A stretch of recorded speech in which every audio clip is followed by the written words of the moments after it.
Good morning, everyone. I'd like to ask God's blessing on the sermon today, the message. Father, we thank you for bringing us all here. You know, you have a special plan and purpose for each one of us, and even though the message may cover certain material, it may impact each of us in perhaps a unique and different way that's just right for us. And so I ask for that inspiration and application for each one of us, and just turn it all over into your hands, that you will bring out the things that need to be said, and just bless it for your glory and honor. In Jesus' name. Amen. We talked about the Bible studies that we have both down here in Santa Maria and up in San Luis Obispo. Reminds me of a Bible study we had in San Luis Obispo 2 weeks ago. We covered the little book of Philemon.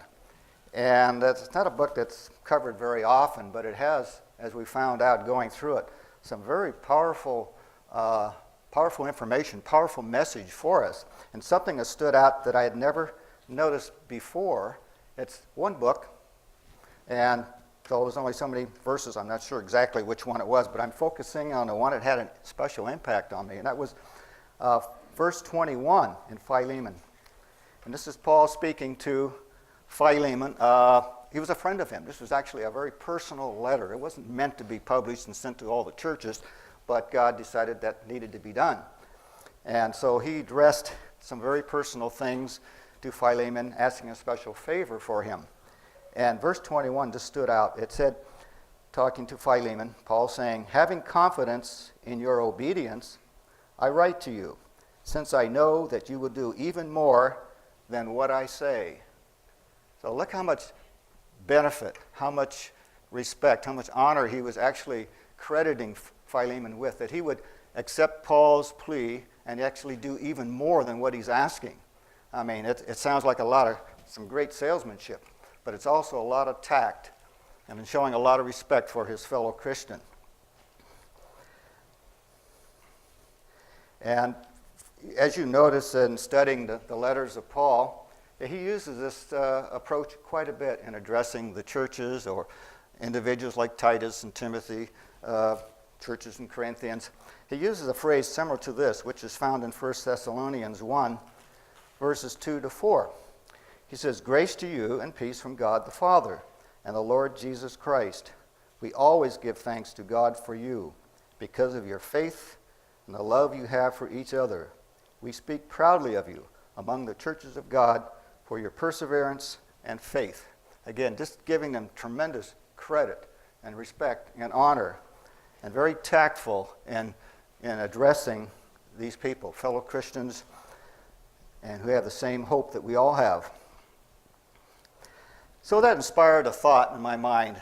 Here's Paul showing such great respect for his fellow Christians and fellow ministers, that I thought might be a good topic for this being National Marriage Week from the 7th to the 14th. And we heard last week Rudy gave a very fine sermon on Ephesians 5, explaining the roles of husband and wife in marriage, and the love and respect that should take place. So I want to continue that theme for National Marriage Week, and I'm going to focus in on the topic of having respect for one another, especially for that person who is closest to us, our spouse, our wife or husband. And this is meant for everyone, so everyone stay awake, because it's for whether you're married or not. Having respect, basic respect for people, and honoring them, and appreciating their qualities and character, and the fact that they're made in the image of God is something useful for all of us, very important. And trying to find some ideas to help build on this topic, I Googled some things and went to YouTube, got a nice, valuable resource. A lot of sermons are posted there, a lot of little tidbits of messages on a particular topic. So I came up with a few, this is on the area of marriage. Here's some of the ideas and sermons that were posted there. How to have a better marriage. That's broad and general, but it probably was a long sermon. The biggest mistakes in a relationship. That could have been helpful. I didn't check it out. I was just looking for titles, something that would grab my attention. 5 ways to get a grip on your marriage was another topic. And here's one that really really caught my attention.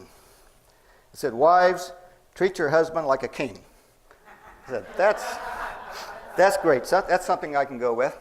So it was only like 4 minutes, so it probably was extracted from some other sermon. But it was a man giving it, a very well-known, powerful speaker. And so I said, well, I'll check that one out. So I went to the site, waited, little message. This video has been removed. So let me try that again. 2, 3 more times, kept getting the same message. No longer available, no longer available. So I figured probably the pastor's wife got hold of this and deleted it from the site, I can imagine. Well, I didn't need that anyway. I didn't need how to be treated like a king. Because my wife, she already does it. So I'm going to ask her to come up here and tell her how it's done. No? Okay. I take that as a no. She's shaking her head. Okay. Anyway, I feel like a king the way she treats me.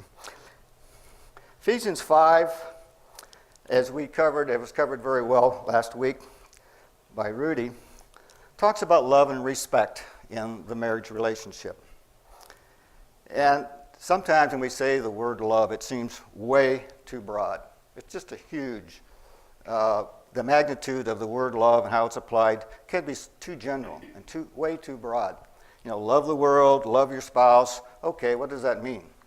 And we need to drill down on it a little bit to find out some specifics. Picture love perhaps like a diamond, a finely ground diamond, polished, with all these different facets on it, like you see in a beautiful wedding ring or engagement ring. And each of those facets reflect part of the color and the beauty of that overall diamond. And so that's what the different facets do. They reflect different parts of love if we picture love as a diamond. So I want us to think of respect for our spouse. Again, you can apply this respect for anybody, as you'll see. I'll show some specifics. As part of the finely beautiful, polished, colorful part of a diamond. So first of all, let's define respect. It has some specific definitions, depending on how it's applied. It's one definition. It's deserving of high regard. Respect is when you admire someone or something, when you honor someone or something in a very special way for their abilities, their characteristics, their achievements.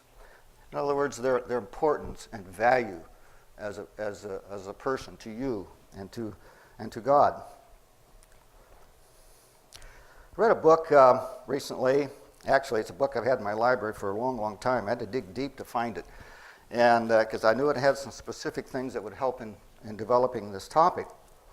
The book was called Married for Life. Actually, no, this is not the one I had a long time. I just picked this one up recently. Okay, thrift store. That's where I get most of my books. Okay, and this is called Married for Life. And the people who submitted offerings to this particular book were people who are married 50 years and more. So this was advice from all of these different people, and there was probably 150 or whatever different pieces of advice that each of these people who have been married for 50 years and more, felt was vital to the success of their marriage. One was, which I think probably is the underlying most important one, it says make your marriage a lifetime commitment. Because without that, the rest of the things don't really have a whole lot to hang on to as far as the advice. The other one was enjoy the simple things together, like looking at sunsets. We enjoy doing things like that, whether it's visiting the beach or just looking at the roses around our humble little house. So a lot of people found that's important. Another very important contribution was don't try to change each other. And of course, that's an inclination, I think, a lot of times when people get married, they really don't know each other that well. They're not quite sure what they're getting into. And then they find out, oh, I don't like that aspect, so I need to change that. So anyway, that was one important piece of advice that one gave. And here's another interesting one. It says, marry someone who's a good cook. Someone felt that was very vital to a long, happy marriage. And before Nancy and I were married, I knew that she was a good cook, so I knew I was safe there. And she's proven it over and over the years. Interesting, it reminds me, a long, long time ago, there was a couple at college where I was attending at the time and working who had just gotten married. And I knew both of them fairly well, fellow students. And so we were just talking, and I made this leading comment, which is, you never know where it's going to go. I said, well, how's it going? And how's married life, or something like that? And he said, with a smile on his face, well, she can't cook. And I said, ooh, that's a little embarrassing. And she was there smiling, nodding her head. Yeah, she agreed. And so she had no problem with that. So I was trying to ease the tension a little bit, at least probably more so with me than with them. I said, well, you know, cooking's not the most important thing in marriage. And he said, well, you eat 3 times a day, don't you? So they had fun with that. But hey, that's over 50 years ago, and they're still married. So, of course, it said marry someone who can cook. So it can be the man. It doesn't have to be the woman, obviously. And I know that's true in a lot of cases. Certainly not in mine. You don't want me to be the cook.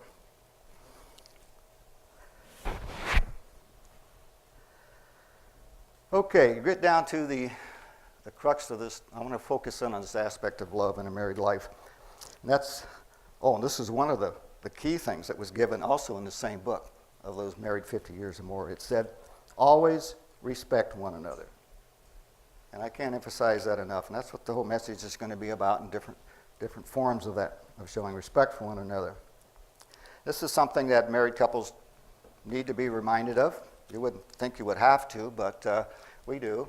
When we're dating, nothing is more important than the other person. We're very careful about what we say and how we dress and all of these things. Our behavior is beyond reproach before getting married, because we want to impress the other and because we value and appreciate the other person. So that same attitude, we're saying, should be carried over into marriage to have a long, happy marriage. Here's a few scriptures that touch on this topic, not necessarily using the word respect, but actually amplifies the application of it. For instance, 1 Peter 3:7 says, husbands, live with your wives in an understanding way, and grant her honor as a fellow heir of the grace of life, so that your prayers may not be hindered. I love that phrase, fellow heir of the grace of life. If we see each person, not just our spouse, but everyone else in this room, as a fellow heir of Christ, we will respect them and honor them and appreciate them even more. Ephesians 4:32 says, be kind to one another, tender-hearted, forgiving each other just as God in Christ also has forgiven you. Again, different aspects of respect. Being tender-hearted, forgiving, remembering that's how God in Jesus Christ has treated us, forgiven us. Matthew 7, again, this is Jesus speaking here. Therefore, whatever you want others to do for you, do so for them. Again, that's a vital aspect of respect, isn't it? Having others treat us the way we want to be treated, and we treat them that way. Mark 12, Jesus goes on speaking again. He says, the 2 greatest commandments, loving God is the most important commandment with all your heart and your mind. And the second one, most important commandment, is love your neighbor as yourself. And who is our neighbor? Who's our closest neighbor? If we're married, it's our spouse, isn't it? Our closest, most valuable neighbor is the one we're married to. And Galatians 5:22 talks about the fruits of the Spirit. A few of those are love, patience, kindness, gentleness. These are all things that we will do for one another, with one another, if we have deep respect for them. Here's a couple of quotes from Christian counselors and authors that I found were helpful on this topic. One says, a marriage without respect will not thrive. It is a vital need for both sexes. Not demonstrating respect to your spouse will kill any real intimacy between you.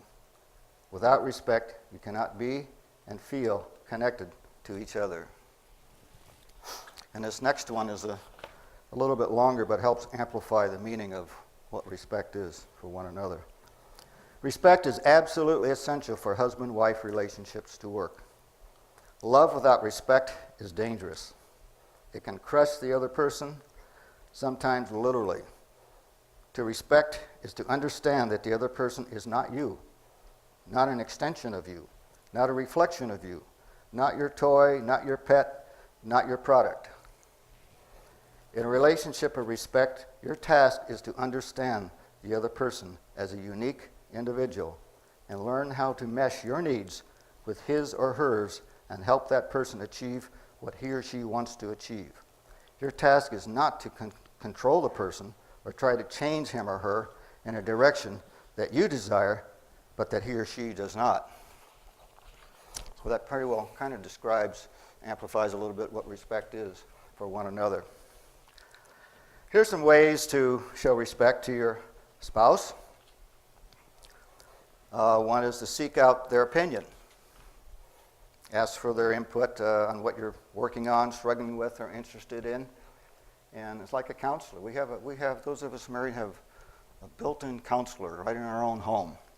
And if we respect the person enough and their opinions, I like to do that because it helps me see a different aspect of maybe the issue I'm dealing with, the problem, or the challenge, or even a message like this. It gives a viewpoint that maybe hasn't even entered my mind yet. So if we respect the person, not thinking, well, they don't have enough education, or they're whatever, they don't have background in this, so their advice or conversation won't be worth too much. But respect the fact that they do have something to give, male and female both. And this can be extended to other people, our fellow church members, our fellow co-workers. Don't be afraid to ask advice and counsel from others.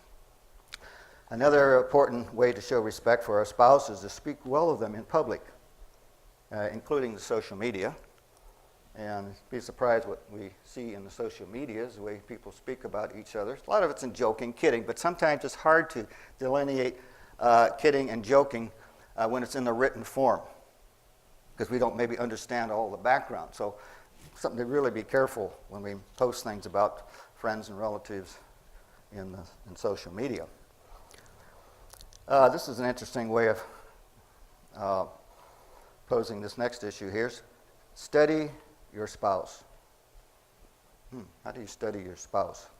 Well, you be aware of their moods, their fears, their strengths, their challenges. You pay attention to what's important to them. And if we don't have conversation, obviously we're not going to know what's important to our spouse. And that's going to lead into the next logical part of my message here, and probably the most important part of it, I feel. And after this next point, another point to show respect is when you cause them pain, apologize. Acknowledge their feelings. And that's hard for men to do, I think, sometimes. We can hear it and sense it. Ooh, I said this, I did that, I shouldn't have done that. I'd like to apologize, I need to do it. Well, I'll think about that and then maybe work on it and figure out a way to, analyze it first of all before I apologize. And then by that time, it's old news and it's not as important, it's not as effective anymore. Men, ladies like to hear, I'm speaking from experience here, an apology sooner than later. If you said something that's wrong, and she says, that hurt me, acknowledge it right away. And I know it's not easy for men to switch to that emotional mode of thinking from the factual, analytical mode and do the apologizing and sensing the emotional pain and hurt involved. But it's something that we can do and can work on. That's the reason I'm giving this message. Again, this is for me, mainly. This whole message is. So if you want to listen in on it, fine. That's good. Maybe you'll find something helpful too. But this is, I didn't just pull this out of my hat. This took a lot of thought and experience. Okay, the last point I'm going to make, and as far as a way to show respect, and this is from other sources I found out, but this was actually one that came to my mind first of all, and it said, listen, really listen to them. And maybe this is more of a man's problem than it is ladies, but it can go both ways. And it can also extend out of the marriage relationship, listening to other people, respecting other people enough to listen to what they have to say, not just be distracted by something else. It's an active action, listening. It's not a passive one.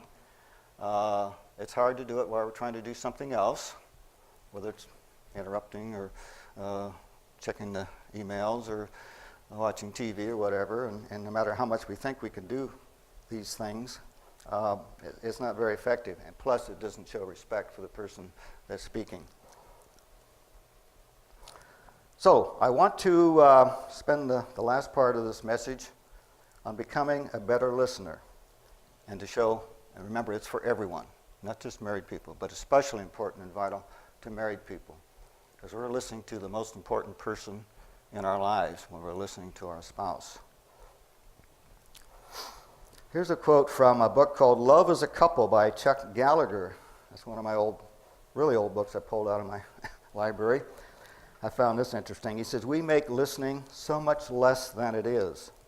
Actually, listening is one of the highest functions or highest faculties of man. A wonderful gift, one of the most magnificent powers that God has given us. It has an incredible effect. A husband or wife who experiences being listened to is in seventh heaven." Just think of yourself when someone's tuned into you, zeroed in, listening to you, how important you feel, how valuable you feel, what you're saying and what you are as a person. It's been said that, was it Andrew Carnegie? No, it was the other fellow. I didn't write it down. It just came to my mind. He was like 95 years old. Norman Vincent Peale is what I'm thinking of. He was like 95, and someone made a comment about one time talking with him. And he says, when you're talking with Norman Vincent Peale, it's like you two are the only people in the whole building, whether it's a big auditorium. His eyes are focused on you. He's listening to everything you're saying, not just passively, but he is there with you. And they actually developed a 7-step way of listening, method of listening based on Norman Vincent Peale. I'm not going to present that today, but there's a lot of information that can be available through the internet in good books about listening skills. I'm not going to go into a lot of that because that could take a lot of time. So first of all, let's define the difference between hearing and listening.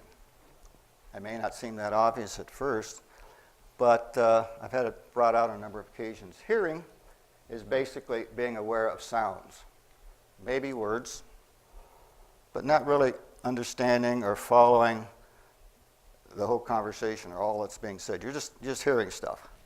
And sometimes we deceive ourselves thinking, I'm really listening, but no, I'm not really understanding what's being said, the thoughts. Whereas listening is listening. It means I understand what's being said. I understand the other person, their interests, their concerns, and really tuned in. All my faculties, my hearing, my visual, my body, everything is tuned into listening what's happening. That's the difference between listening and hearing. Again, quoting from David Viscott, another book that he wrote, says, to be a good listener, you must be genuinely interested in discovering what the other person has to say. I like that word, discovering, because that elicits the feeling of anticipation of what the person's going to say. Not just, oh, they're talking again, they're just saying it's probably not that important. But if we're thinking in terms of discovering, whether it's facts, figures, numbers, or dates, or whether it's feelings and emotions, we think of it as discovering, then we're going to be tuned in what's being said.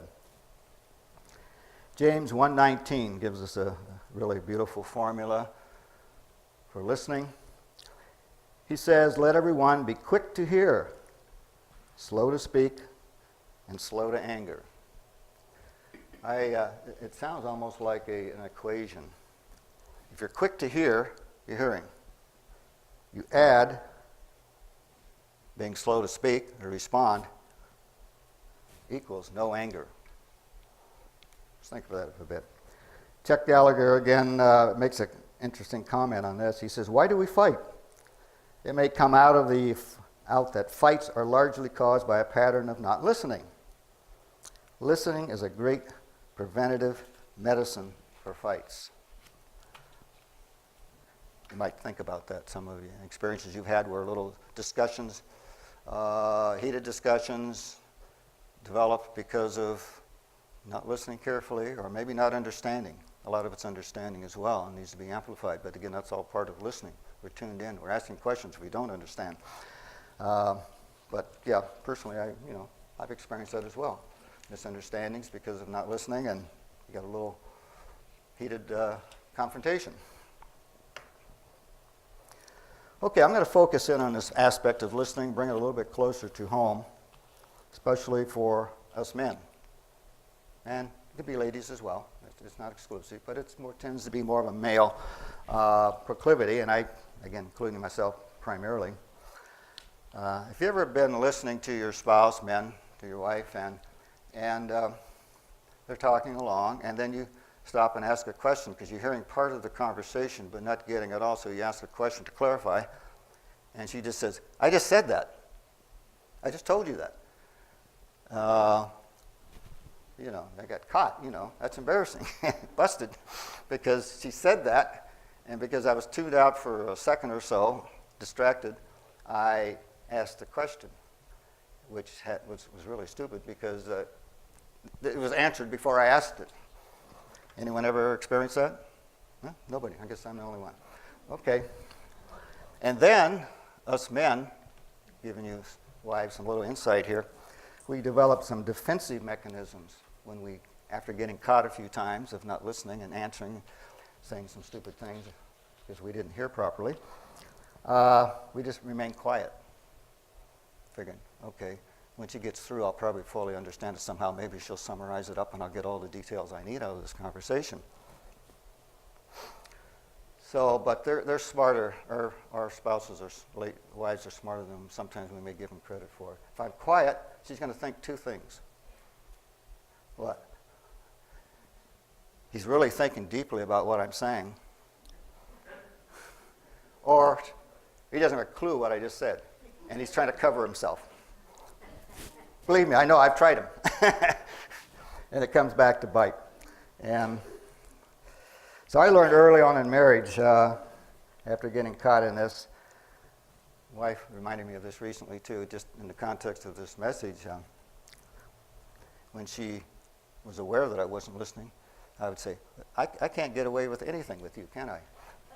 And that's true.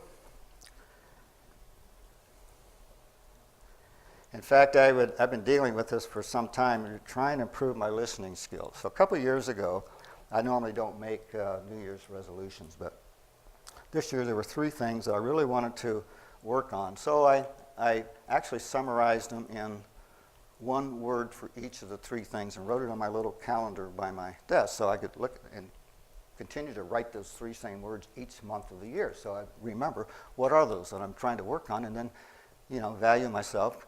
Have I done any better? And the first word was listen. You know where that's going. The long version of that, which I wrote out, it says, listen to her. She has something important to say. Again, trying to value the importance of what she's saying, which is a way of showing respect and something I needed to work on. So I still do. That's been 2 years. I still write it on my top of my calendar. Listen. And I think I'm doing better. Are they? Oh, well. I think I am. At least I'm more aware of it now. Proverbs 18:13 says, he who gives an answer before he hears, it is folly and shame to him. That's like, you could apply to the case of not listening to someone and then asking a question and they already answered it. Yeah, that's folly and a shame because you asked a stupid question that didn't need to be asked because of not listening. So I found interesting applying that particular scripture to that. Or it can also be applied, you're listening to someone talk and you interrupt them to ask a question or give a solution or something like that. And you really haven't heard all the details of what's going on, what the whole scenario is all about, what the whole issue is all about. That's also answering something before you hear the whole matter. Okay, to summarize to the last part of this message, again, focusing on listening skills. I'd like to give a few helpful tips to better listening so we can show respect to not only our spouses but to anyone who's speaking to us. There's a lot of practical techniques about listening, like having eye contact, using appropriate body language, maybe occasional verbal responses that show you're listening, you're following what's going on, you're interested. And a lot can be said. There's whole seminars that are on that, lots of books. So if you feel there's some things like that would help you, you can certainly go online and find all kinds of resources for improving some practical applications or practical skills in listening better. Very important tip in listening better is avoid distractions, like interrupting. And I know I'm good at that, thinking I know where this is going, and okay, here's the answer right now. Well, I haven't heard the whole situation yet. And maybe she's not looking for an answer. She just wants to talk about it. Doesn't want the problem solved. Just wants her to know how she feels about something, and wants me to sense that and be sensitive to it as well. So I don't have to give an answer to everything, or especially interrupt while she's in the process of sharing something. Other distractions, of course, are our cell phones, iPhones, whatever they're called these days. Tell I'm not on the cutting edge of phone technology, but it works for me. So put down the cell phone if someone's talking to you, and look at them and focus and really hear what's being said. Turn down the TV so it's not interfering. These are just some practical things that can help improve our listening skills and show our respect for the people in our lives. Here's a powerful one. This is just asking this question of myself and all of us. How well would I listen if Jesus were speaking to me in person? Would we be easily distracted? Would we be tempted to interrupt and say, oh, Jesus, hold that thought. I want to talk about, No, we wouldn't do that. We would be dumbstruck. We would be totally listening to everything, especially if we knew he's going to give us a half hour and that was it. That was our time. So if we put our spouse especially in that place, looking at them like Jesus, with that degree of focus and appreciation and respect for what they're saying,